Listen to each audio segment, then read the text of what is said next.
Are you drawn to working with deities but unsure of where to start?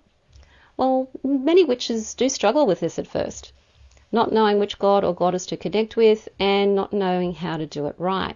So my name is Sandra. I have been a witch for 35 years. I'm the author of Crafting Your Wiccan Path, and I help witches who are struggling with being overwhelmed, feeling unsure about where to start or how to deepen their practice, build confidence, and integrate magic into their everyday life with ease. And in this video, I'm going to guide you through 7 of the most popular deities in 2025, who they are, where they come from, and how to work with them effectively. And it's actually not that difficult. So if you're just starting out in witchcraft and you're feeling a bit confused with all the information out there, grab my free masterclass, How to Start Your Witchcraft Practice. There's a link in the description field below this video, and you can also grab a copy on my website, mysterywitchschool.com. Now, it doesn't matter whether you're just starting out or you've been on the witchcraft journey for a while, you may still be struggling a bit with the deities. It took me 10 years before I started working with a particular deity. I worked with the generic god and goddess for those 10 years, and it was great. I love connecting with deity. But not all witches connect with deity. I know traditional witches who don't work with deities at all. So it's not a requirement that you work with deities, but a lot of witches want to work with deities. So that's why I'm doing this video. So deity number 1 is Hecate. She's the deity I've been working with the most lately, particularly over the last, 7 or 8 years. And she's very much loved and very favourite goddess. She's actually number 1 on the list. Now, her origins date back to ancient Greece. She's actually an Anatolian deity, so she's got Turkish origins. Her shrine or the remains of her shrine are located in Turkey. She's revered as a goddess of magic, of witchcraft, of the moon, the protector of children. She is also works with the untimely dead. She has many deities and spirits that work with her and under her. Very powerful goddess. And in modern day times, she's associated a lot with the underworld, with transformational magic and shadow work. And I work with her a lot in shadow work. A lot of witches turn to Hecate to guide them through dark times, to guide them through transformation, identity shifting, banishing magic, protection magic, and also, of course, the shadow work magic. Now, when you're wanting to work with Hecate, it is actually very simple. Just ask Hecate to be present. Oh, Hecate, I ask for you to be present in this rite. Present the offerings to her. Now, the offerings are tangible things that we offer in gratitude to the deity. So it's a thank you. It's like you're having somebody over for dinner, a friend over for dinner, and you're giving them dinner. That's basically what an offering is, or a cup of coffee, or a glass of wine. That's all it is. It's a gratitude thing. And these offerings for Hecate can be herbs. It can be like mugwort, for example. You can use frankincense. You can use myrrh, incense. You could use wine. You can use eggs and honey, pomegranates. Now, when you're communing with Hecate or any of these other deities, you're sitting there trying to feel into that connection. You imagine them in front of you. So if you have a picture of them or a statue of them, imagine that they're there in front of you and that you're connecting to them. You might do a ritual or a spell and ask for their blessings for that spell, or you may just do a ritual with them at a dark moon or a new moon, in the case of Hecate, just to connect to the deity. Now, people love Hecate because she's the goddess of transformation and spiritual evolution and the goddess of the underworld. So when you're going into places that can be difficult and challenging, having Hecate there with her torches is incredibly comforting. People often work with her as a mother and also as a mentor, and you can work with her either way. Now, the second deity is Brigid or Brigid, however you want to pronounce it. And she is an Irish goddess. Well, her origins are Irish Celtic. And she is seen as a healer, a warrior as well. She's known for her connections to the sun, to fire, to fertility, to poetry, blacksmithing, healing, and any of the creative arts, goddess of inspiration. She's especially celebrated during one of the Sabbats called Imbolc, and this festival is between winter and spring. Now, if you want to invoke Brigid, you just ask her to be present. Now, it doesn't matter whether you mispronounce her name or not, because she still turns up and she doesn't seem to have an issue with the name either. And the reason why is because deities don't have egos, so it's more that you're connecting with them energetically. And you just ask her once again, oh, Brigid, I ask for you to be present in my rite. You give the offerings. It could be milk, honey, butter, and candles in the case of Brigid, poetry that you may have written, some artwork. You could dance, you could perform some music, you could sing. Creative works in general are all wonderful offerings to this goddess. And same with Hecate. You call the deity in, you present the offerings, and you either do a spell with them, you meditate with them, and you just try to tune into their energy and imagine that they're there in front of you and that you're connecting to them. Now, one of the reasons people love Brigid so much is because of her healing energy, but also her creativity. If you're needing inspiration and some creative input, do a ritual and ask her to help you with being inspired and connecting to your creativity. Number 3 is Lilith. Now, I've never worked with Lilith, but I do know people who do work with Lilith, and they say she has a very similar energy to Hecate. She's a goddess of independence, rebellion, and empowerment.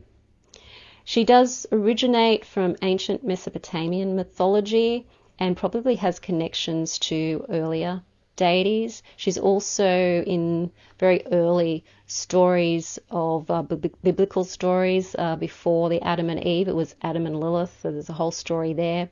But she's become a symbol of liberation and personal autonomy, very much so. And over time, she's become a symbol for witches, particularly those working through difficult things, breaking free from societal norms, and really people who I think are really trying to find who they are. And she can be a guide through those really difficult times and challenging times. So when you want to work with her, once again, like with Hecate, you're calling on her name and asking her to be present and to help you with whatever it is that you're wanting. It could be personal empowerment, it could be shadow work. If you're going to give her offerings, of course, very similar to Hecate actually, dark wine, frankincense, myrrh, food in general is a great offering for any of the deities. The reason people really go for Lilith is because they're looking for who they are, away from who they were led to believe that they are. They're looking to feel strength and power in some way, because growing up they may have felt very disempowered, and so Lilith, being a very strong figure, can help give them a sense of having an ally on their side who is quite powerful and very sort of fearlessly protective. Now, the last goddess that I'm going to talk about is Freya. She's a Norse goddess of love, beauty, magic, and also war, because she's a warrior as well. And she's one of the Aesir gods, revered in the Viking culture. Now, she's got this beautiful, nurturing feminine energy, but also a fierce warrior energy. And this is coming into the energy of the dark feminine. So that her warrior energy is coming from a feminine warrior energy, not a masculine warrior energy. It's a different type of energy. And these goddesses embody the feminine aspect and all of the aspects of the feminine, the light and the dark.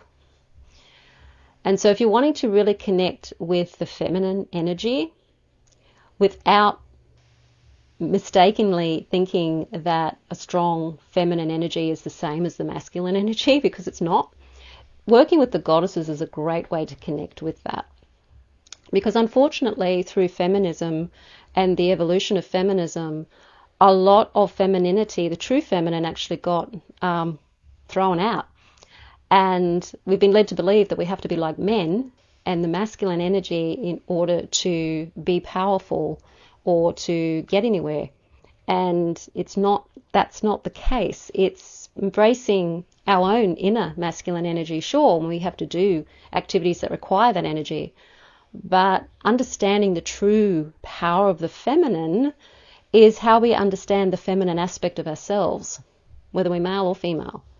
It's understanding we have both of these energies within ourselves, and we need to understand the feminine energy is not the same as the masculine energy. The goddesses can help us do that. So if you're wanting to work with Freya, same thing. Ask her to be present. Call her by her name. Ask her to be present.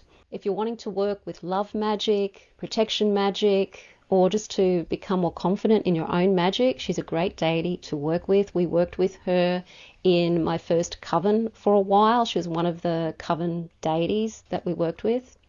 She loves jewelry, flowers, gold. If you've got mead, you can offer her mead. And also she's associated with cats. So if you're going to do cat figurines or cat pictures, you can also have them there to help you connect to her as well. And roses are one of her sacred flowers. Now let's go to the gods. The first is Odin. And I've worked with Odin. We worked in the first coven, we worked with Odin and Freya, actually.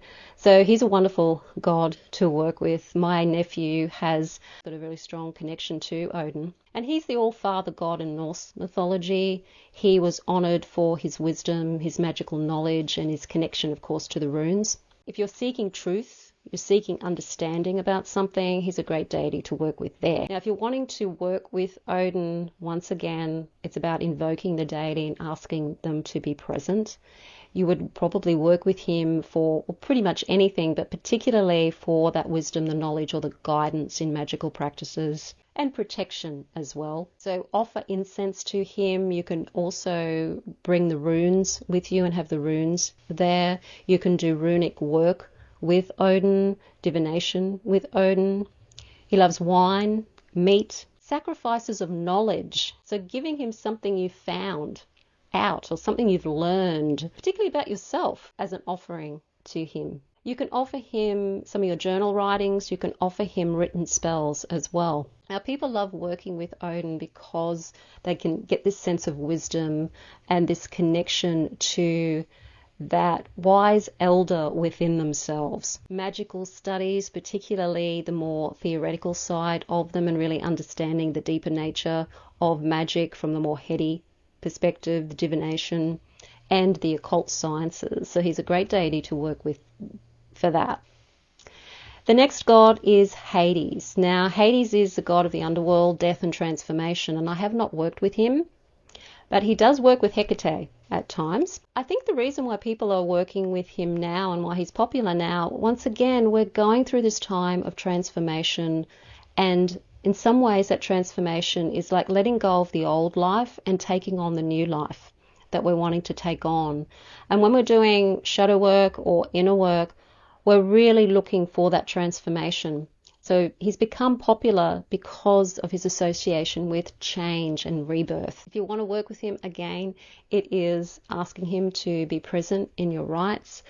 And if you're doing shadow work particularly, or any personal transformation work, that's a great time to work with him if you feel you want to work with him. If you have any fears or anything you want to give away, you can give them to him and he will take them on. Offerings for Hades are pomegranates again, dark wine, black candles, myrrh, frankincense, very, very similar offerings for all of the deities that are underworld or chthonic in nature and help with the shadow work and transformational realm. Now, the last one is Apollo. Now, Apollo is a Greek god of the sun, music, prophecy, healing. He represents the light and the clarity and the truth of things. And he's invoked if you're seeking guidance or you're seeking healing.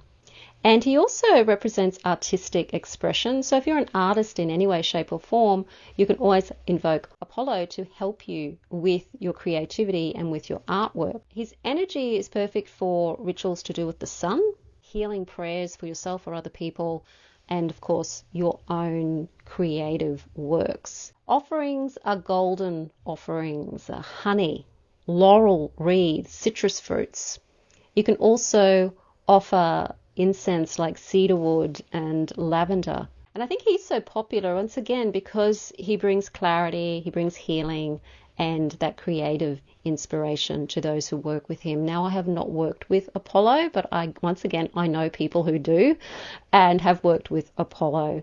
So I know that their experiences have been very inspirational and very positive when working with him. Now, whether you're seeking empowerment, guidance, or personal transformation, these deities can offer unique energies and really powerful support for you. I have found that that has been what's really helped me, is having the support of deities. So that's one of the reasons why I work with them in the Mystery Witch School 101 Academy, which is a 12-month course to help you get connected to your craft, for you to connect to you and your spiritual path, so that you're practicing witchcraft in some way, shape or form every day with ease. It becomes easy. It becomes a part of your life, a part of who you are. And we work with some of the deities that I've just talked about and other deities that I haven't mentioned at each of the Sabbats, and also with the lunar rites as well. You'll also learn magic. You learn to work with energy, setting up a circle, working with the tools, all of the things that you would learn pretty much in your first year and a half of witchcraft practice if you were working in a training coven, for example. So that's the Mystery Witch School 101 Academy. There's a link in the description field below this video for how you can join up and join us. And also on my website, mysterywitchschool.com. One of the really great things about the Mystery Witch School 101 Academy at the moment is that if you enroll in that, you also get a bonus course, The Witch's Guide to Magic, which is over 100 spells that cover 4 key spell areas. That is love and romance, abundance, money and success, protection and defense magic, as well as health and wellness magic. And you get that course free with the Mystery Witch School 101 Academy. If you like the video, hit the like button, share it with your friends. Don't forget to subscribe. I'll see you on the next video. Blessed be.